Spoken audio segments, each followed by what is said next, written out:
தர்காக்களை கண்டிக்கிறான், அதை கண்டிக்கத்தான் வேணும். அதை நம்ம ஒத்துக்க முடியாது, அதை ஏற்றுக்கொள்ள முடியாது.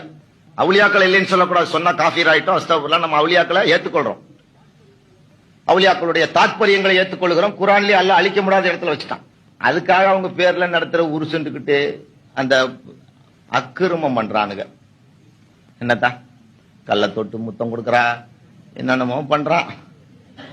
நான் நேத்து கூட ஏர்வாடிக்கு போயிருந்தேன், ஜும்மா அங்கதான், முந்தா நேத்து ஜும்மாவுக்கு அங்க பயான் பண்ணிட்டு அப்புறம் நைட்டு சிக்கல் ஒரு கூட்டம் பேசிட்டு அப்புறம் உள்ள கூட்டு போய் எனக்கு பாத்தியா வேணா போறோம். ஒரு தர்கா இருக்கு, அங்க பார்த்தோம் யாரோ ஒரு நாதாக்கள். அல்லாஹ் உங்களை பொருந்தி கொண்டது போல என்னையும் பொருந்திக்கட்டும் சொல்றது தப்பு இல்லை. உயிரோடு உள்ளவங்களை பார்த்துட்டு சலாம் சொல்லாம போனா எவ்வளவு பெரிய குற்றமோ அது மாதிரி.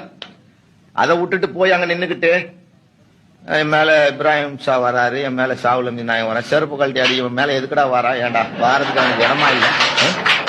எல்லாம் இவனுடைய கலாச்சாரம். அந்த எதுல இருந்து வந்தானோ அதை விடல. இன்னவன் கருமணி கட்டுறான், இன்னும் பெரிய இஸ்லாமிய கடமை முடிச்சிட்ட மாதிரி அவ்வளோ கூட்டம் இருக்கிறாங்க.